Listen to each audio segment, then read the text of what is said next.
E aí, será que todos nós estamos realmente conectados? Será que as nossas consciências de alguma forma se comunicam? Será que existe esse conceito de sincronicidade? Mas será que ele é apenas uma coincidência?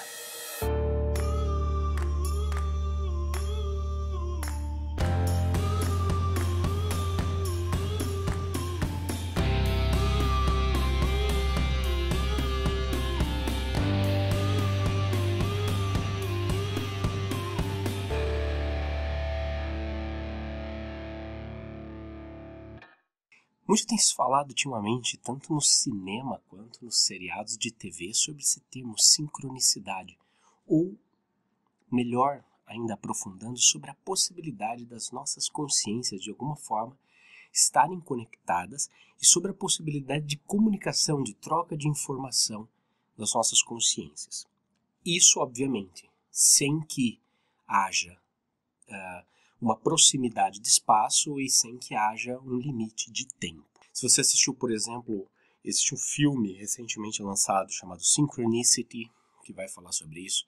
Tem um seriado maravilhoso na Netflix, que é o Sense8, que fala justamente sobre isso. São 8 pessoas assim, totalmente separadas geograficamente, com vidas separadas, realidades separadas, tudo completamente separadas.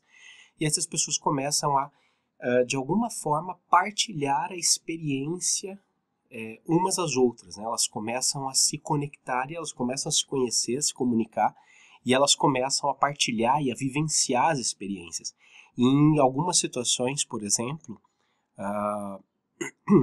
uma pessoa está, um dos personagens está diante de uma dificuldade e, por exemplo, ele precisa, sei lá, se defender na rua. Ele precisaria saber alguma coisa de luta. A consciência dele vai se conectar do outro lado do mundo com uma outra personagem que tem conhecimentos em artes marciais e de alguma forma faz ali um download do app, né, de artes marciais, e o cara se defende completamente como se fosse um baita de um lutador sem nunca ter conhecido artes marciais. Né. Trazendo ainda mais para o nosso cotidiano, muito de sincronicidade, a gente ouve muito falar sobre sincronicidade, sobre as famosas coincidências, né? Puxa, eu estava pensando na pessoa, estava pensando em você e você me ligou nesse exato momento, olha que coincidência. O famoso não morre mais, como dizia minha avó. O Jung, que foi quem cunhou esse termo, ele começou a estudar a partir do que ele chamou de coincidências significativas. De alguma forma, duas realidades pareciam se tocar, ou duas realidades isoladas pareciam se tocar, aparentemente por obra do acaso. E o que Jung começou a verificar, ele começou a fazer o estudo para eliminar as possibilidades de acaso. Eu assisti recentemente uma entrevista dele em vídeo para uma TV britânica, talvez acho que é uma das últimas entrevistas dele. Ele já meio que com 80 e tantos anos, na casa dele na Suíça, e ele comenta sobre o que o fez cunhar esse termo e como é que nasceu essa ideia de sincronicidade. Então ele fala para o repórter o seguinte, que ele tinha um paciente, ele trabalhou muitos anos com pacientes esquizofrênicos, então ele estava numa instituição que ele atendia e tinha um paciente dele na janela fazendo isso aqui, ó. Ele chegou e meio que foi tentando entrar, né, no ambiente do cara ali, né? E o cara lá feito um pêndulo, olhando para o sol pela janela. E aí ele vira e falou, o que você está fazendo? Ele falou assim, dá uma olhada aqui, ó. Você está vendo? Conforme eu olha só, aqui dá para você ver que na parte de baixo do sol tem um cone. E nesse cone, quando você faz assim, o sol está sacudindo e do jeito que ele vira, está descarregando todo o vento. É de lá que o vento vem. Tá conversa de louco, né? E Jung prestou atenção, tá, beleza, bacana, né? Balançou um pouco a cabeça do cara lá e tranquilo. Coisa de 4 anos depois, o Jung conta que esbarra com uma obra recém-publicada que trazia rituais iniciáticos de uma antiga tradição egípcia que descreviam exatamente a origem dos ventos da Terra como sendo de um cone que sai do Sol, que vira exatamente a descrição que o paciente tinha dado. A partir dali, o Jung para e fala, não pode ser só uma coincidência significativa, porque não havia possibilidade daquele paciente com alguns anos de antecedência ter tido acesso àquela informação, que era uma informação relativamente restrita, de uma sociedade iniciática, blá, blá, blá, blá, blá. Ele, a partir daí, começa a concluir, ou começa a sugerir mais enfaticamente, que a consciência não está sujeita nem ao tempo e nem ao espaço. Porque, de alguma forma, aquele paciente havia conseguido acessar esse conhecimento, que só viria a ser publicado, só viria a se tornar público alguns anos depois, né? Ele de alguma forma fez esse contato e fez essa conexão, ele fez esse download, se é que a gente pode falar assim.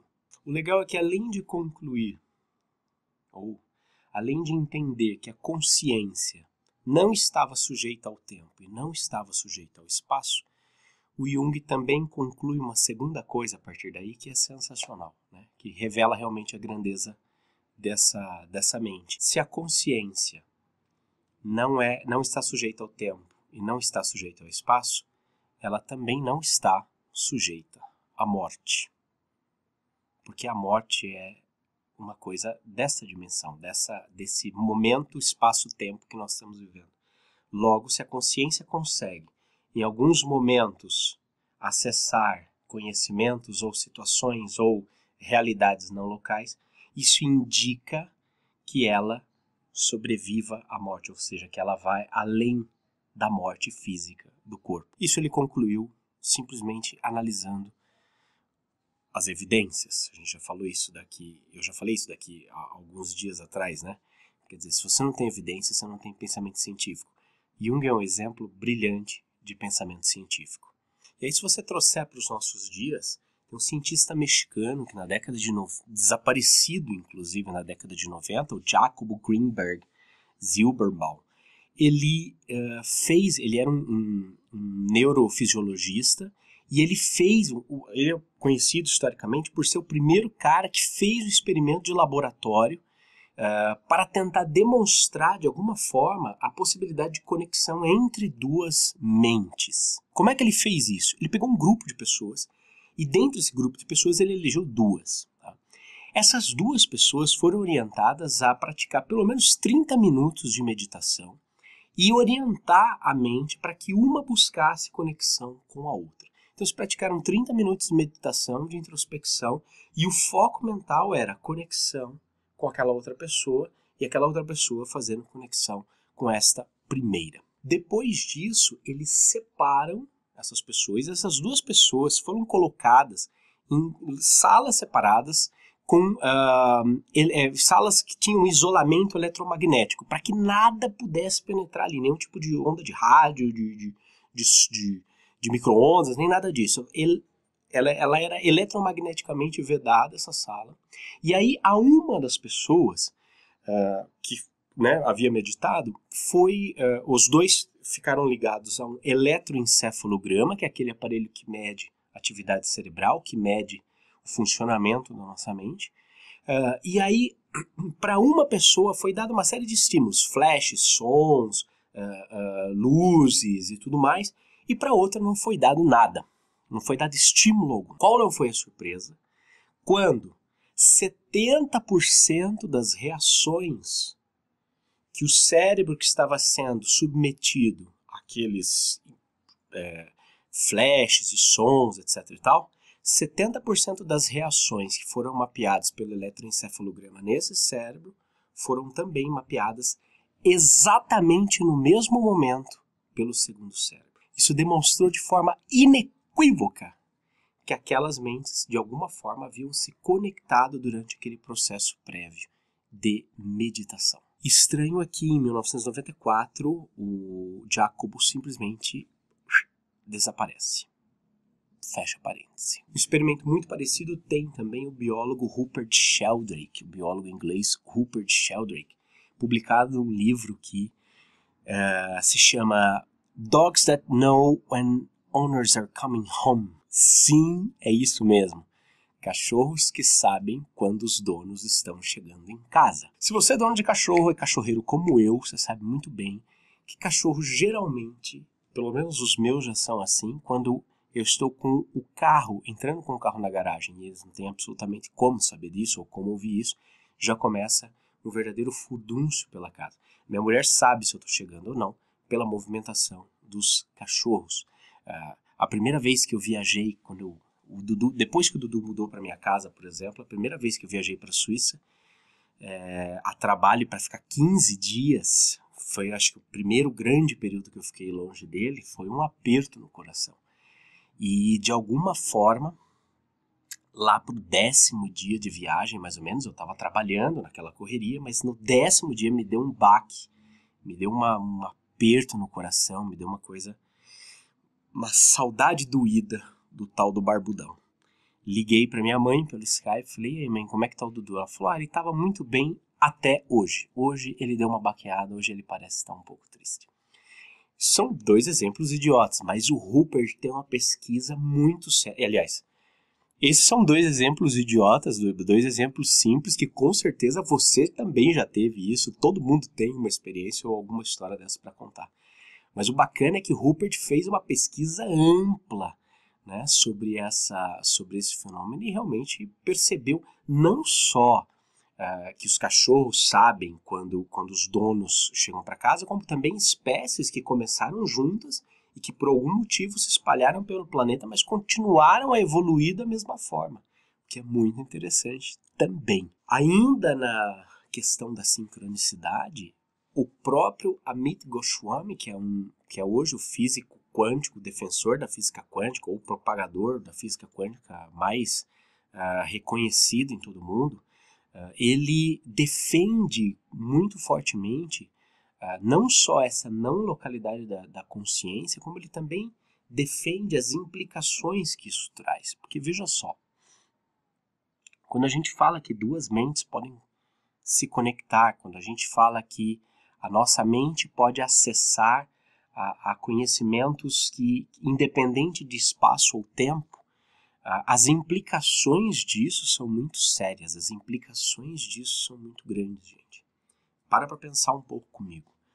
Se você, o próprio Amit vai sugerir isso, né? Ele sugere uma ciência que seja baseada na consciência e não mais no pragmatismo do preto e branco, no reducionismo, no materialismo e toda essa ciência mecânica que nós temos hoje. Ele propõe uma ciência baseada em consciência.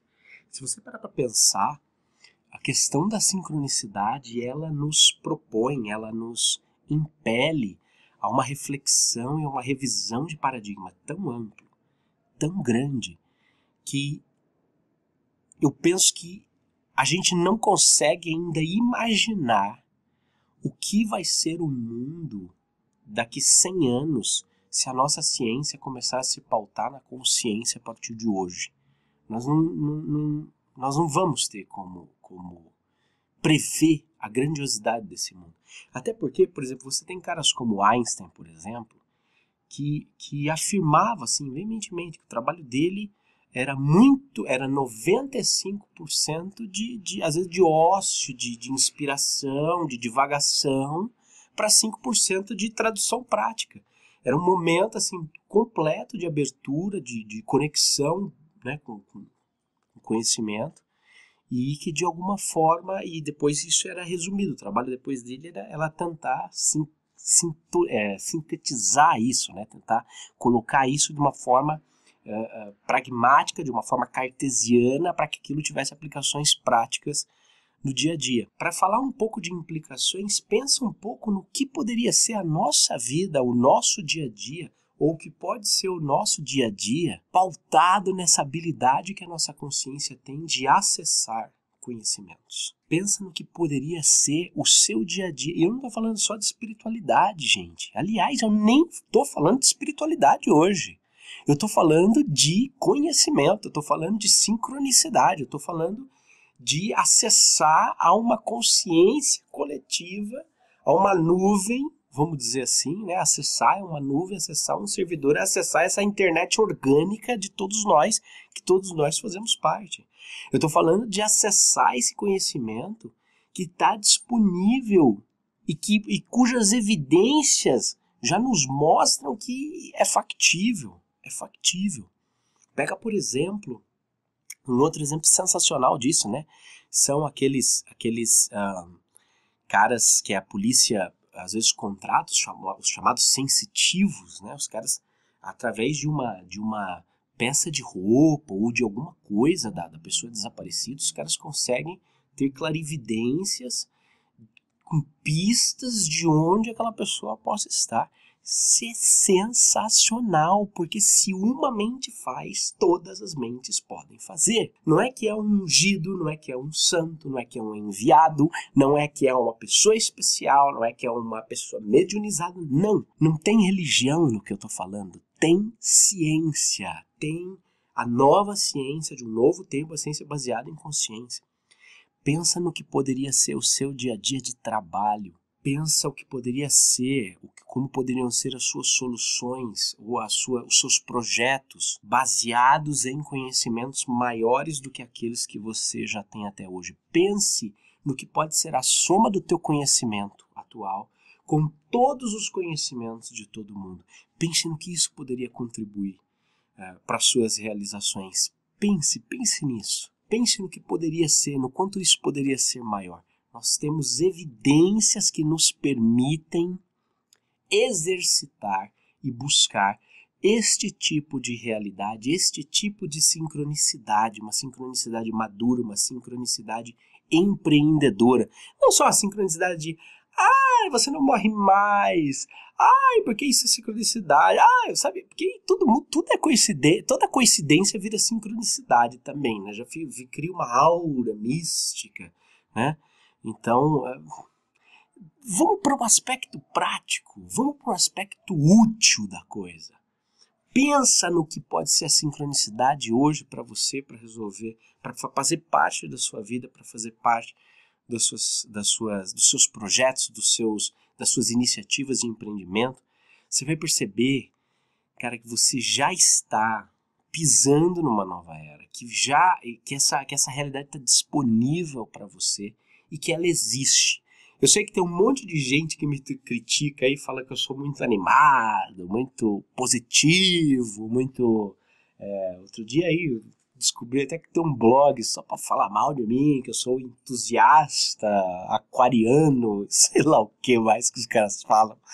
Eu também não tô nem aí para você, porque eu sou entusiasta mesmo, eu tenho todos os motivos e evidências na minha vida para me fazer um cara entusiasta, para me fazer um cara que vibra por essas novas realidades. Eu tenho evidências. Aquela entrevista que eu citei para vocês do Jung no começo, é sensacional a ter um momento que o repórter fica tentando fazer uma pegadinha com ele, e aí ele fala assim: o senhor acredita em Deus? Aí o Jung para um pouco e fala assim: não. Eu não acredito, eu não gosto do verbo acreditar, porque acreditar é uma decisão minha. Quem tem evidências não precisa acreditar, quem tem evidências segue as evidências. Então eu não acredito em Deus. Eu o sei.